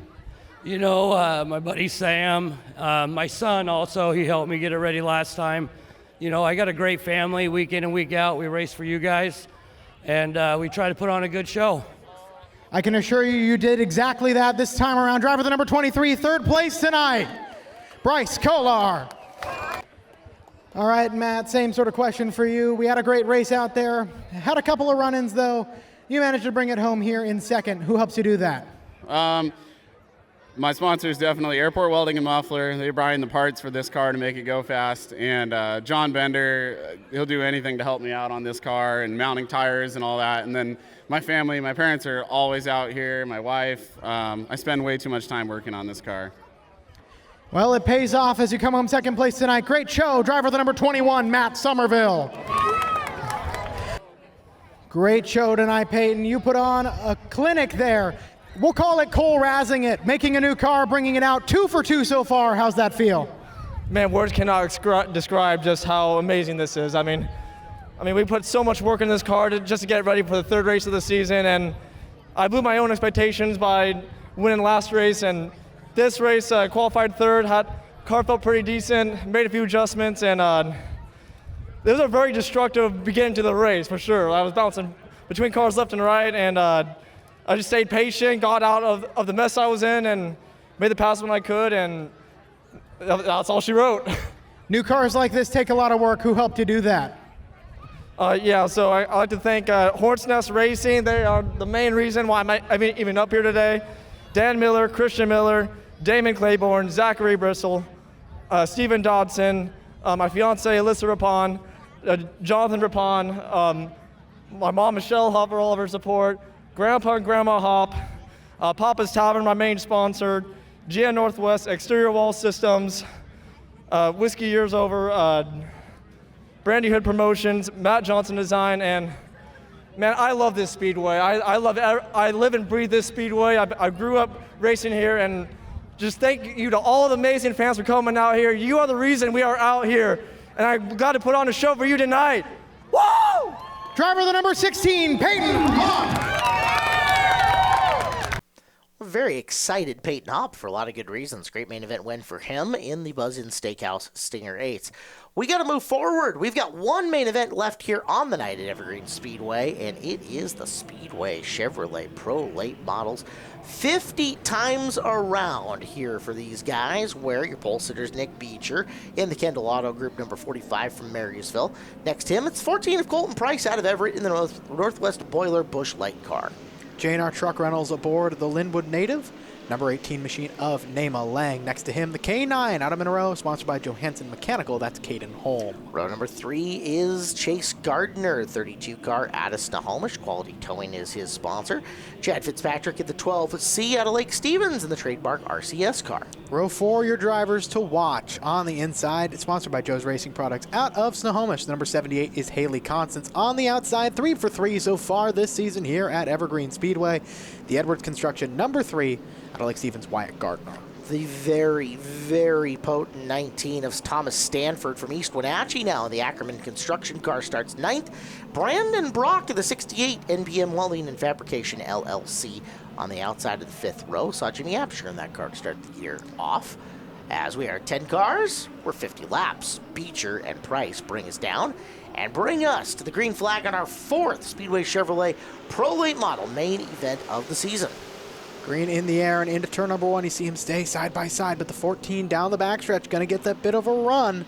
He has the high side angle, not quite clear into the corner, and ooh, tagged by the 45 up the track. On off racetrack, avoids massive damage getting back and into the tires, although there is something flubbed up on that car. As we take a look at it from Colton, and boy, yeah, just enough to get him around and through. As you can see, the light up gauges in the cockpit, great look there. Here's Beecher's point of view going into the corner. So this is off turn 2 and into 3. Stop to reserve judgment for a second as we're getting another look at it from this point of view. And there's a lot that can happen, especially how quickly this accident happened between those two drivers. It's a matter of moments, but I want to watch. You see at the back of the shots, the number 3 machine, Wyatt Gardner, runs into the back of Chad Sinner when everyone's slowing down. But here is the shot here, slow motion, into the corner. Yeah, boy. Your call at home. It's a game of inches. So, I mean, truly, there's a lot that happened there in just the span of like a foot on this racetrack traveling at the speeds that they were, and it shows you truly how talented our Pro Late Model drivers are, that they get in and around without incident as often as they do. So that shakes up the lineup. It's going to be Beecher and Lang now your front row. Wyatt Gardner went to the pits under our caution, has come back. He's beaten down the hood. You see it's still out of whack a little bit. But there is the green flag. He has returned to the track. Okay, so Wyatt, who is 3 for 3 on the year, has 4 total wins overall in the Pro Late Model season, now has to come from behind Stanford, which I think is probably the key thing there. Is we were looking forward to seeing how the 3 and the 19 car matched up, and now Wyatt, unfortunately, is, for him, going to have to run down Thomas as opposed to starting ahead of him and trying to keep him behind him. So that'll be an interesting, I don't know, sub-thread to follow on this one. Out in front, it is Nick Beecher. Name of Lang all over him in second. Third is Caden Holm in the K9 car, and Chase Gardner sits in the 4th spot here in the early running. Continuing up and through, there's Stanford down on the inside. Fitzpatrick is trying to go up and around the outside. So Stanford from 9th has now worked his way into 5th, albeit with a car worth or 2 of attrition in front of him. Up on the high side, Lang in the 18, looking for a path around Beecher. Side note, Price has made it back out and onto the racetrack, and he got out only a lap down. We do have a lucky dog here in this division, so if he can catch a caution before 10 laps to go, he would get back and onto the lead lap if nobody else has gone a lap down at that point in time. Well, and most notably at the moment, Price actually running the fastest laps of any driver on the track in that number 14. He's in clean air. He might be able to catch up to these drivers, and even without a caution, maybe fight to get his lap back. How about this? Chase Gardner sailing around the outside of Caden Holm. Him and his dad, Mike, the Washington Midget Racing Association veteran, reworked and put a ton into this race car in the offseason. He has found something in the middle of the racetrack, goes around Nema Lang, and Chase Gardner drives into the lead 7 laps into this. Way to go, Chase. Look who's following him, though. That's the last driver you really want to see in your rearview mirror right now. It's the East Wenatchee Warrior flying off of turn number 2. He's clear, and all that stands between him and the first place spot at the moment is Chase Gardner, but a car around, it's Caden Holm. Oh, and there's the lucky dog that Price may need. Yellow flag out, and we're going to see Holm and Lang on replay.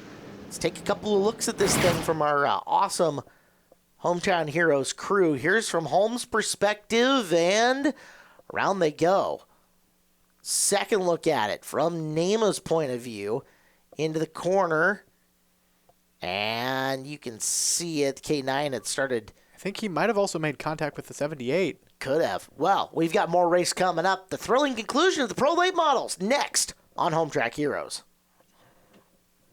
Well, there has already been a ton of action here in the Speedway Chevrolet Pro Late Model A main event, and we're just a little ways into this deal. I'm Caleb Hart, he's Derek Todoroff, and Chase Gardner is your leader. First time in his career he's been up front and leading late model laps here on the Home Track Heroes show. Unfortunately, Thomas, I'm really, really fast. Stanford right next to him as they come down the front straightaway, and Stanford gets a nose on Gardner going into turn number 1. The 5/8 ace is not someone you want on your outside here as we get the restart already, and Stanford is gone. He's already cleared and in front of the number 32 machine. Yeah, moving to Eastern Washington, we don't see Stanford as much, but you'll remember a couple of years ago where it came down to the last race of the season, dead even in points between him and Nema Lang. So quite the battle that those guys had. We know Thomas can haul a race car around as the outside lane looking strong here, and Haley Constance leading the charge up and into the top 3 in the 78 car. Heck of a run for her as she has been a podium machine this year. Constance in the 78. There's Fitzpatrick following through in the 12 car.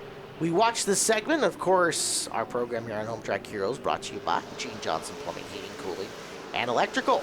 Somebody needs to cool down the 78 car. She is on fire running through the back of the pack and up into 3rd here.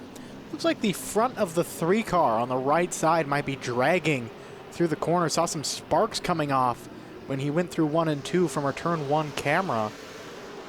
Oh, that car's going to need some new body work here in the week in between before his next one is that nose has got some significant damage to it. You can see where it made contact with the back of somebody else's race car. It was a stack up there on that lap 1 incident, unfortunately getting into the back of the 12C of Chad Fitzpatrick. Stanford, Gardner, and Constance 1 through 3. Fitzpatrick 4th in the white, just a hair of yellow on that, and orange 12. And let's take a look from Fitzpatrick and inside the cockpit as he tries to run down my boss's daughter's car down the front straightaway. Constance has had some experience defending this season. Been toe-to-toe with Namaleng, I think is a good way to put it. The 8-time champion certainly knows this track better than most here at Evergreen Speedway. As you see, Colton Price has made it past Beecher and Lang up into the 6th place spot. That's a nice little comeback for Colton. Right time to get the Lucky Dog Award. So Colton Price in the 14 car scrambling his way back forward to the front of the field. As we're 14 in, 36 to go. That'll tick off, and now 15 in, 35 to go. And rapidly approaching the halfway mark of this one. It's weird, you know, a 50-lap race feels short in the pro late models, and at the same time, just about right for a lot of stuff to happen amongst the field. It's the luxury of speed, you know, a lot of these cars faster than what we're used to here at Evergreen Speedway, and they will get some big races later on. We got the Central Welding Supply Twin 70s coming up for driver reunion night. Indeed, not to mention that we are, I don't know, a little over a month away from the Mark Galloway, which is one of the big shows of our year here on the Evergreen Speedway schedule. From the Fitzpatrick cockpit, he continues to chase around Haley Constance. The car length separates the 78 and the 12 car. As on the left side of your screen, you see the distance between Stanford and Gardner. And Stanford, yeah, he's opened it up a little bit, but again, massive kudos to Chase Gardner for staying close with Thomas out in front of this. It's been an eye-opening performance from the 32. That's a hard driver to chase down. The success of Thomas Stanford, he's got one previous win here on the 3/8 oval, but his big shows, he shows up in prime time. We've seen quite a bit of success from him during the pro late section of the summer showdown on the 5/8 oval. Definitely big race Tommy. You can take credit for that nickname if you want to. I'm going to go with the 5/8 ace. I think that works much better than big race Tommy. I like big race Tommy. I don't know why. We'll fight later. It'll be great. It won't. Stanford and Gardner 1 and 2. We're watching the battle for third. Constance and Fitzpatrick continuing to put on a good show out here in front. As Haley, kind of hard to gauge whether or not she's closing the gap on Gardner, although you can just barely see the 32 car entering turn number 1 right as she's getting towards the end of the straightaway in our camera shot here. Halfway, 4 laps away as we continue to tick the laps off. Of course, all of our pro late model races here at Evergreen Speedway brought to you by Speedway Chevrolet, the class sponsor. Visit Speedway Chevrolet and RV Center in Monroe for your customized trucks, lifted trucks, work trucks, and Speedway Chevrolet can also locate the truck that fits you best. It has been an interesting pro late model season so far. We've seen just dominance straight up from Wyatt Gardner. This race, he is sitting at the edge of the top 5, but not up front right now. That is Thomas Stanford.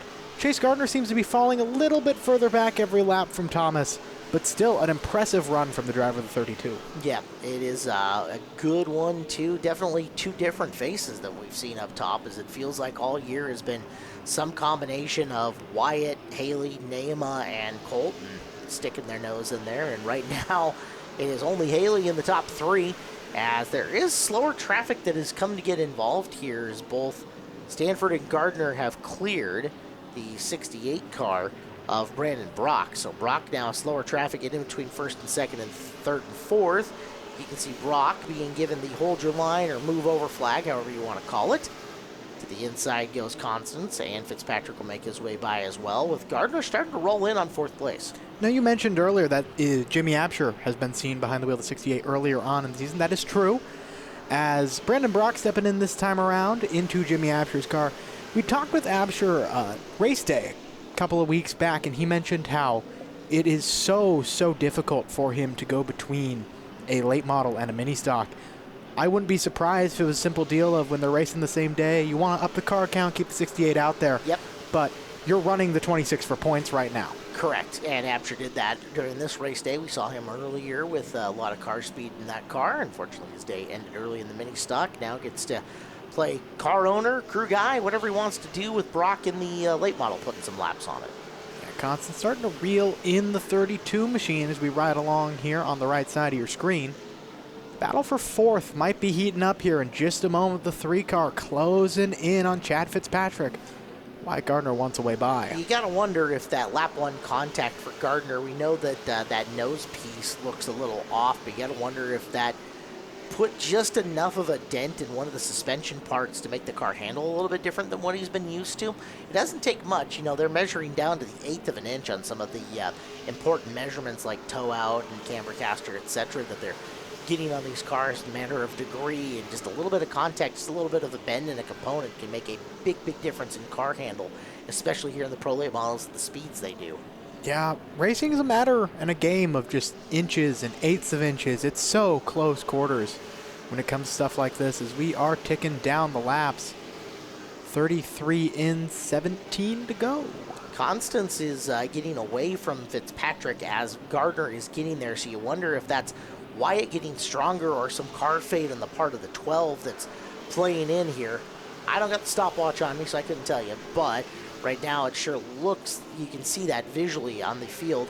And coming in behind him, I think I saw Price actually starting to narrow the gap on Wyatt just a hair as they get into turn number 3. Well, we mentioned earlier that 14 car was the fastest on track, and while that honor has since been bestowed to your race leader, Thomas Stanford, 14 is still a fast car and a force to be reckoned with as Price trying to close the gap back in to threaten the 3 of Wyatt Gardner. So Price trying to climb up and move forward as Fitzpatrick in the 12, trying to continue putting laps away, and spotters are going to be telling him that Wyatt's 3 cars back, now 2 cars back, and off the corner, Wyatt's now a car length back, although it expands the exit at turn number 2. So get a look at your leader one more time. Stanford with a straightaway on Chase Gardner. Chase and Wyatt, no relation that we're aware of. Haley Constance has closed on Chase here over the last couple of circuits, but this is the battle for 4th and 5th between the 12 of Chad Fitzpatrick and the 3 of Wyatt Gardner, the 3-time feature winner on the year. Yeah, Fitzpatrick, you got to wonder, what are you doing here? From his perspective, where do you go? Do you go high, try and take a line or a middle groove, cut 2 lanes away from the 3? You know how dangerous this 3 car can be. You've been racing against him so far this season and seen how fast it can fly around this circuit. Well, one of the benefits of having Chad as one of the co-hosts here of Home Track Heroes is getting to pick his brain on this, and he has straight up said, I would never cede the bottom to somebody. You're not going to see me get off the short lane around the racetrack. He's seen too much racing and been part of too much here at Evergreen Speedway to ever let somebody have the low groove on him. So I can't imagine that he's going to move middle, and you can see it here in the way Gardner is attacking him. Wyatt Gardner is attacking him going into 1. He started by trying to loop around the outside. Now maybe he's setting up an outside in move to try to meet him to the bottom of 1. We've seen Wyatt do that more than a few times to make passes here on the year, as he is right in there on the back. So here comes the game, the cat and mouse game, the back and forth between Fitzpatrick and Gardner. And again, Wyatt knows Chad's not leaving the bottom for any reason at all. No, and that makes sense. I mean, not many drivers can make those passes on the high side. We know that people like Thomas Stanford have already today. He can fly up that high side. We've seen Nema Lang do it in years past in that number 18. But it takes a very good car to be able to run that high side, and a very good driver to be able to control it, keep it off the wall, because you see how high they go already running the low lane. And there it is. He made that outside to in move, widened out his entrance to the corner so he could cut down a little bit harder coming off of it. Got to the door panel, and Gardner will make the pass. So the way he set that up was by swinging a little bit wider at the entrance to the corner. We say that, widening your entrance, and then diving down at the apex of the corner to get a half groove beneath Chad through the turn as Chad's starting to accelerate and come off in the middle where most guys do. Wyatt had the horsepower to get up and by and make the pass. That car has been fast all season long. That number 3 machine, while it might be struggling with aerodynamics or suspension, whatever the case is, it is still flying around this racetrack. Now here is where we have another storyline coming in, because the 12 and the 14, they've talked it out, but they have been they've run into each other once or twice here over the course of the season. Now we've got another situation where it is Colton right in behind Chad. We'll see how it plays out. Meanwhile, on your screen, this is second and third, and it's the 32 of Chase Gardner and the 78 of Haley Constance, who has been the bridesmaid quite a bit this year. A lot of second-place finishes. Right now, she would love to get out of third and up into second, but Chase Gardner having the race of his life in the Pro Late Models tonight. Let's see if he can hang on to the spot. Pushes a little bit off the corner, tries to get down, but couldn't quite get there. Constance has the line, and she will move forward. Wyatt tried to get in, and the nose gets into the back of Chase. Wrong place, wrong time. Yellow flag on the racetrack. Yeah, you just see the 32 slid up the track a little. Here's the view from Chad Fitzpatrick as, whoop. On the front stretch, 32 came up the track a little, and I think Wyatt just thought he had a room, and there was no room there. Yeah, and you look at it, Chase is trying to come down. He's trying to get back to the bottom, and he was clear to the bottom, but Wyatt had a monster run into that corner. Do you see how quick the gap closed between the 3 and the 32 in that turn? Wyatt was carrying a ton of speed there, so that is unfortunate for both of them, as the 32 and the 3 both yarded to the rear of the field. Both of them going to the back, as it will be Stanford and Constance up front for a 3-lap quick draw shootout here at Evergreen Speedway off of turn number 4. Stanford takes the green flag. We're back underway. He is almost clear already through the apex of the corner, pulls away. Man, Thomas Stanford is so tough, and then they're going to roll down the back straightaway, and the 12 of Fitzpatrick, contact occurs. We're going to get 3 looks at the replay here. Here we are from Fitzpatrick, and up into the 78 in the left rear. 2 race cars going for 1 position off of turn number 2. Now from Nama's perspective, and yeah, Fitzpatrick gets the worst of that. So Chad, who had a solid race going, ends up down and into the green grass, and caution flag flies. So we'll try it again. Let's double them up and do another 3-lap shootout, but the faces are going to change in different positions as they come back down. Speedway Chevrolet Pro Late Model Main Event, 3 to go. Stanford and Constance. Now Price from being a lap down into third with Lang outside of him. Dangerous forces to be alongside with you right now. As Lang waiting for his opportunity, they roll through. Turn number 4 takes the green. It's another attempt at the 3-lap quick draw shootout I mentioned. And this time, Haley stays side by side for longer, but not forever, as clear and through goes the 19 to the point. Constance looks low, not able to find it. They're going to get 2 to go this time by. Yeah, double file race starts are great for action and bad for torn up race cars sometimes, as that will happen. Constance trying to stick to the bottom with the 19 of Stanford, and there is Price trying to clear Lang and secure a podium finish here. As they are driving to the white flag, we have got one more time around. Thomas Stanford looking to make his triumphant return to victory lane here at Evergreen Speedway, and he looks like it has it well in hand. The best battle is for third between Price and Lang. As they battle it out, you see Stanford pulling away. Here it is on the inside, the preferred lane going to the 14 machine. But out of turn number 4, in his first race back, it is Thomas Stanford on the 3/8 taking home the race win. Haley Constance in second. Price beats Lang to the line. Here comes the number 19, Stanford. Round out of 4, hand out the window. Thrilled, I know, to be back in victory lane here at Evergreen. From my old Holden town of East Wenatchee, Washington, Thomas Stanford gets to celebrate with the crew down trackside, a place that he hasn't been in a little while. Victory lane here at Evergreen Speedway, but a place that he was familiar with for a while. Let's go to the Angel of the Winds Casino Resort podium and talk to your top 3. From a lap down to a podium finish, that's got to feel pretty good. How is it feeling right now? It sucks. The car's really tore up. I'm not sure why we're racing like that lap 1. But, you know, that's his prerogative. I'm going to have to watch the film and make sure that I was clear, but I got called clear in the middle of the backstretch, so I took the lane. My back hurts. Those tires aren't very soft. It just sucks. I don't know. I can't really complain because the thing was on rails. That's the thing that upsets me the most. I think I had something for the guys that won the thing, but it just is what it is. It's the hand that I was dealt tonight, and wasn't my night, but to be able to drive back through the field from a lap down, just a testament to my guys. Don't give up. And they told me that it was done, and I refused to get out of the car, and they beat it back into somewhat of a shape. I wouldn't call it a pretty shape, but I just thanks to all of these guys. I had my beautiful wife for everything she does for me. Chris Labrie, I had Tom, Dane. We missed Patrick today. He's at home not feeling so good, so this one's for you, buddy. But just everybody that makes this go on. I mean, I can't do it without them. Busch Light, Northwest Boiler, D2 Foundations, Roach and Bishop, law firm. I just can't do it without all of them.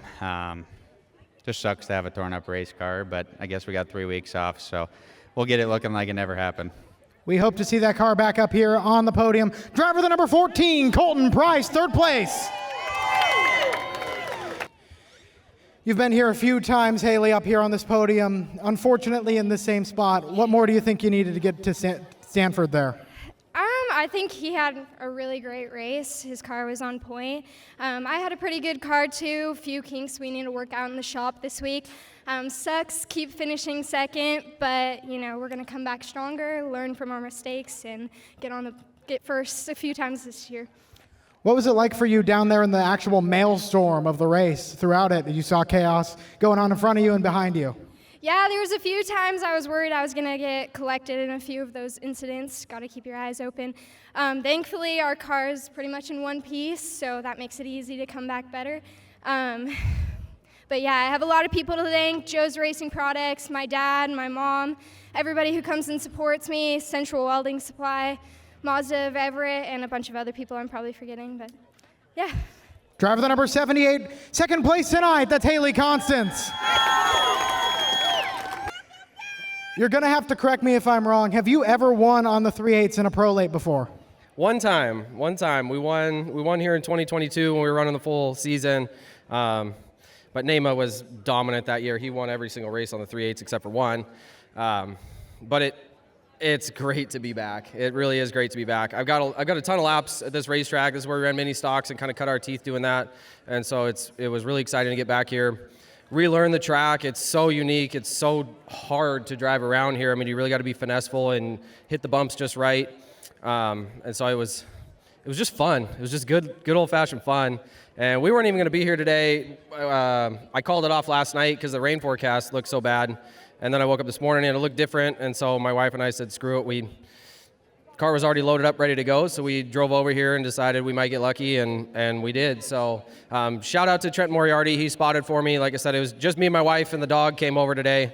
And so Trenton stepped up and helped me out, spotted for me, crewed a little bit.